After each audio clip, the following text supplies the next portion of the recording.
can't promise you things will change overnight, but I can promise you I will not stop in my pursuit of workers' rights. Let me remind you of the rights you fought for not so long ago. The right to belong to a union. The right to decent and safe conditions in your place of work. The right to a better life beyond mere subsistence. It was a fight that ended in blood, but a fight that must go on.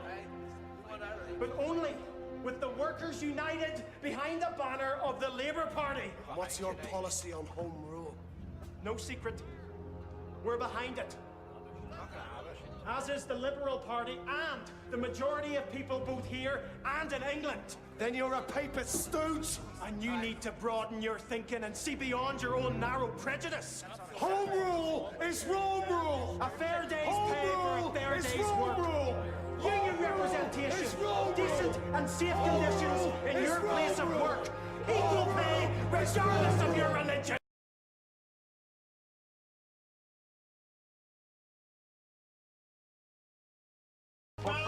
Vote for Ulster.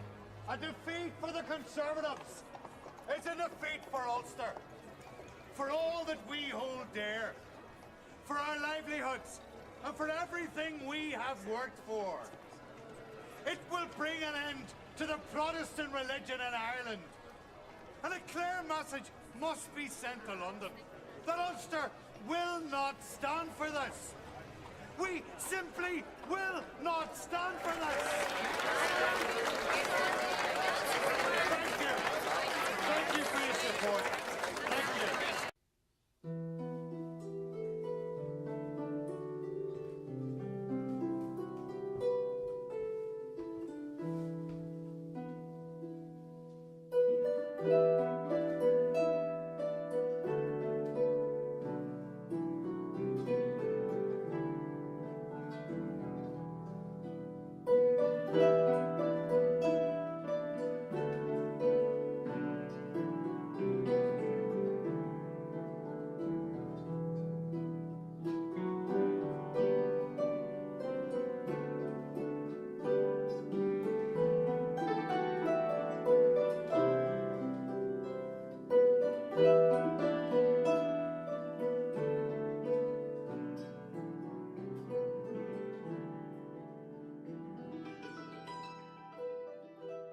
The early 1900s was steeped in poverty, hardship, misery, with death rates almost as high as the likes of Calcutta. Having fallen behind more industrialised centres like Belfast, Liverpool and Manchester, the city had more than its fair share of unskilled workers. And harsh working conditions prompted James Larkin, a Liverpool Irishman, to set up the ITGWU in 1909. It was based in the old building on the site of Liberty Hall, here behind me. One of the biggest employers in Dublin at the time was William Martin Murphy, chairman of the Tramway Company, Ireland's first newspaper baron, and one of the most prominent entrepreneurs of the time. When Larkin began organising workers in Murphy's Tramway Company, Murphy proceeded to sack anybody who was in Larkin's union. Hundreds of men were sacked from the company, and Larkin sanctioned a strike, planning to bring the city of Dublin to a standstill.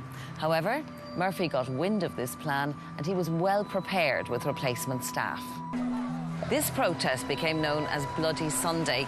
Here on O'Connell Street, which of course was known as Sackville Street back then, up to 600 people were injured. The very next day, the TUC met in Manchester, and Larkin got the green light of support from Britain.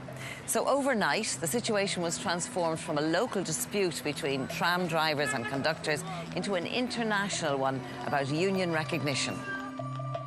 Murphy persuaded all the other employers in Dublin to lock out their men who were in the transport union and to get all their other employees to sign a declaration saying, A, they weren't in the union and they wouldn't associate with it. And thousands of workers on principle refused to sign that. So what began as a tramway strike within a week had become a strike involving about 25,000 workers and their families.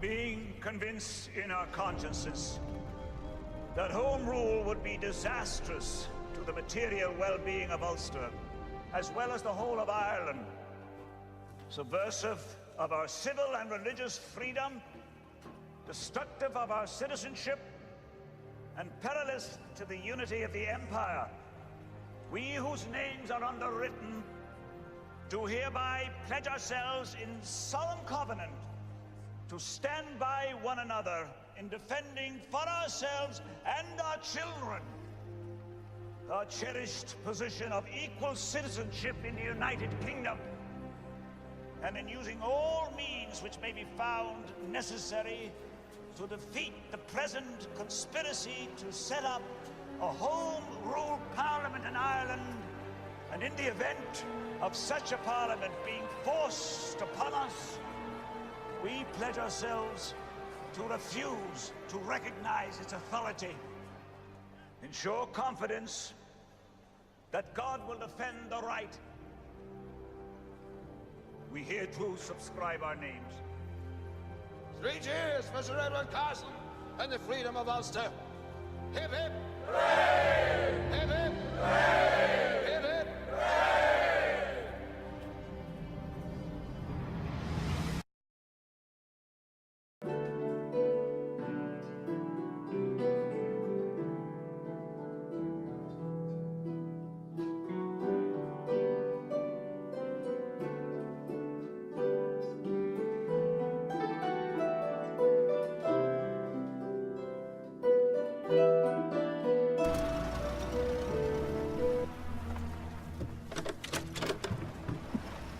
Feast your eyes, lads.